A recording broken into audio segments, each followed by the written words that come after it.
Papo 10. Papo 10. Boa noite. Boa noite. Papo 10 está no ar. Os destaques de hoje são uma entrevista com o secretário de Transporte de Olinda, senhor Oswaldo Lima, sobre mobilidade e segurança pública. E a empresária recifense, dona da metrópole, senhora Maria do Céu, quem vai falar sobre o empoderamento feminino. Confira agora a entrevista com o secretário de Transporte de Olinda, senhor Oswaldo Lima, feito pelo nosso repórter Daniel. Papo 10. Papo 10. E hoje eu vou bater um papo com o secretário de Transporte da Prefeitura de Olinda, o senhor Oswaldo Lima Neto, que é formado em Engenharia com doutorado em Planejamento de Transporte na Alemanha e atua como professor na UFPE na área de transporte e foi até dezembro de 2012 secretário de Serviços Públicos de Olinda. Secretário, é um prazer ter o senhor aqui no Papo 10. O povo sofre diariamente com os apertos dos ônibus e metrô. No seu ponto de vista, qual seria a solução para esses problemas que afligem tanto a população? Primeiro precisa da pressão da população em cima do responsável maior, que é o prefeito. Ele tem de priorizar, mas priorizar na prática os modos de transporte público, ou seja, transporte público e transporte não motorizado, e tem de fazer uma restrição ao uso do automóvel privado em horários e locais onde não cabe mais carro. E também permitir e buscar uma integração entre os modais. Isso é uma coisa complexa, obviamente, mas esse é o caminho para você obter uma melhor mobilidade e, com isso, uma melhor qualidade de vida. E de qual forma a população poderia fazer essa pressão? Hoje há uma ferramenta que é fantástica, são as mídias sociais. Secretário, Pernambuco é um dos principais estados no Brasil em termos de engarrafamento, né? Temos um dos maiores engarrafamentos do Brasil. E sabemos que isso implica negativamente na vida do usuário, enfim, do povo, da população que usa o transporte. Quais soluções o senhor enxerga para esse problema que é um tormento no dia a dia das pessoas? Aí, especificamente, é a questão da priorização do transporte público e da restrição ao uso do veículo privado. Existem diversas cidades do mundo, citar somente Londres. O cidadão, para entrar numa área central de Londres, que é do tamanho de Olinda, 40 km², paga R$25 por dia.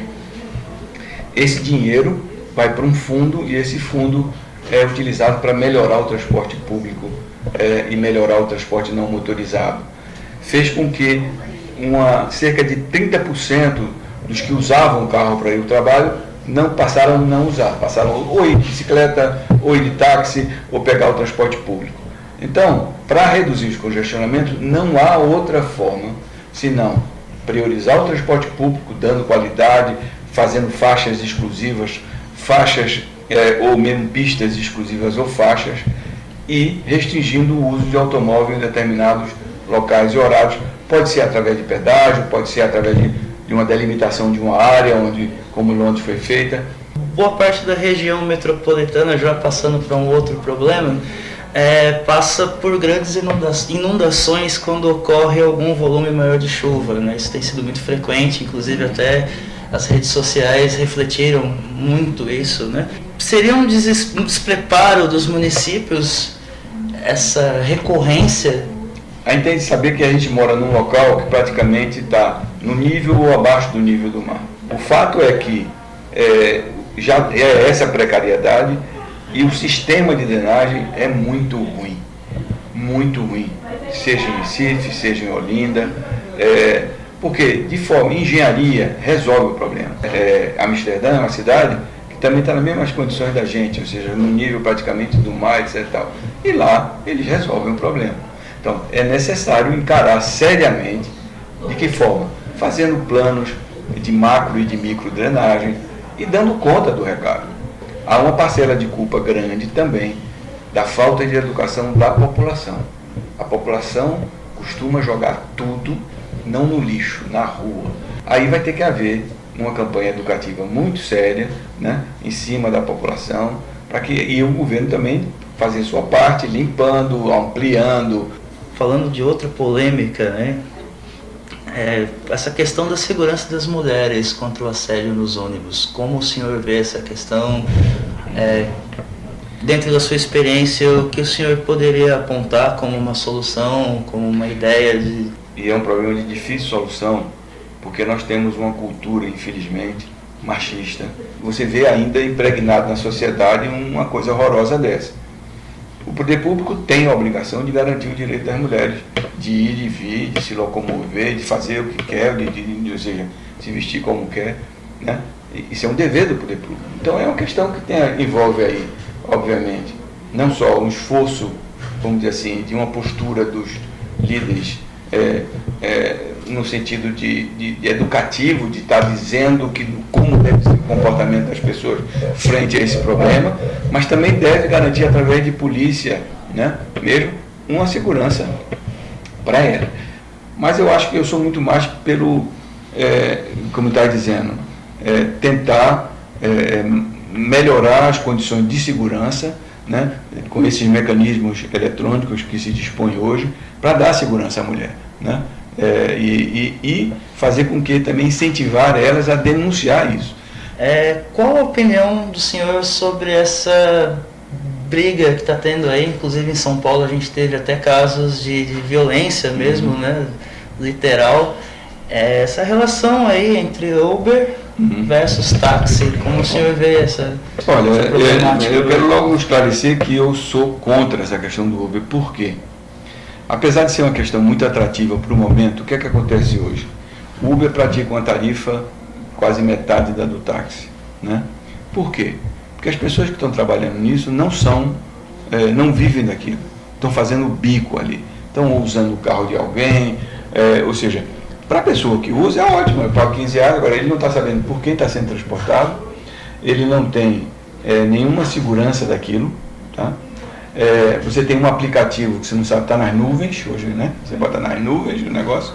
Então o cara cobra a tarifa que quer, porque agora eles têm uma tarifa chamada dinâmica, que quando a coisa começa a piorar a situação, eles cobram mais, né? Então você não sabe nem quanto é que você vai pagar. Se deixar essa coisa com esse negócio funcionando, o que é que vai acontecer? O serviço de táxi não se mantém porque não consegue competir, né? Ele vai à falência. Quando ele acabar, o cara está solto. O cara, ele pode fazer o que ele quiser. Ele pode botar a tarifa que ele quiser, ele pode fazer. Então, não há nenhum controle do poder público sobre isso. Então, por isso, eu sou contra esse negócio. Secretário, muito obrigado. Esse foi o Papo 10 com o secretário de Transporte da Prefeitura Municipal de Olinda, o senhor Oswaldo Lima Neto. Papo 10. Papo 10. Um tema discutido nos últimos tempos é o empoderamento feminino. Como será que está ocorrendo esse processo aqui em Pernambuco?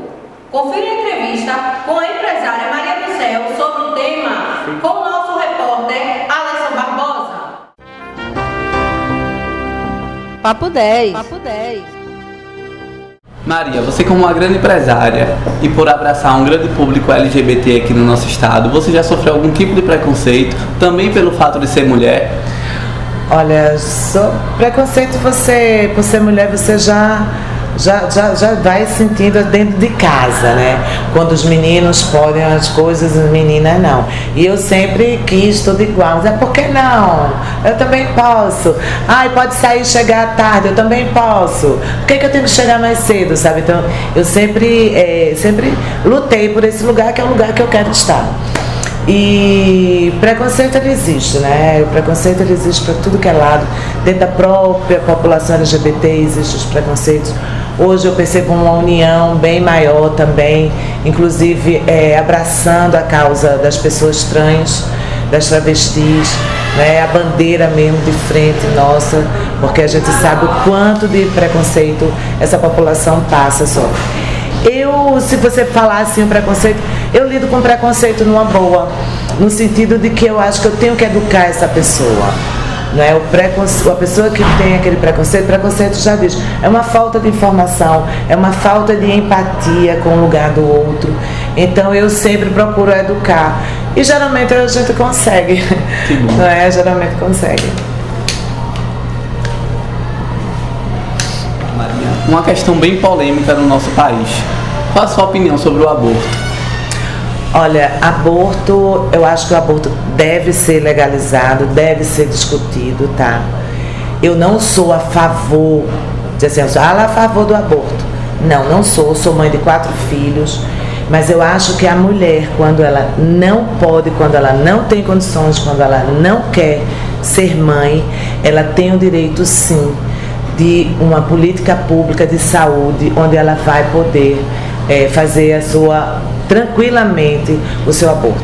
Porque quando a mulher quer, ela faz. Ela procura as clínicas clandestinas, os chazinhos, os comprimidos, que a gente sabe, né, que se vende no câmbio negro.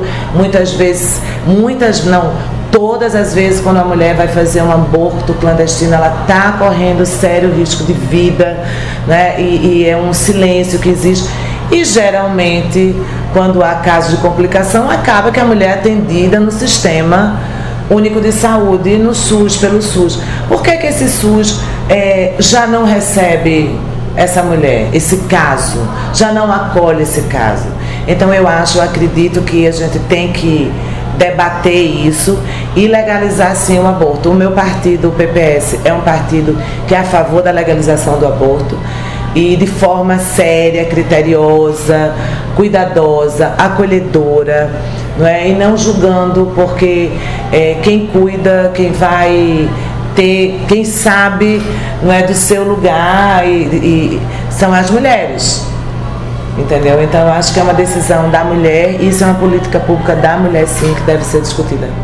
Em termos de anseio, em termos de perspectiva, você consegue enxergar qual é o principal desafio da mulher agora no século XXI? Mercado de trabalho, família, respeito no mercado de trabalho também. A mulher também sofre um assédio incrível, não é? E eu acho que o combate ao machismo, que é a base da homofobia. O machismo não tem como, não é? Você olha ali, está ali o machismo alimentando essa violência contra a mulher, contra a população LGBT. Então acho que o desafio da mulher agora, né, de todo mundo junto, de todas as letrinhas, é isso, é combater o machismo.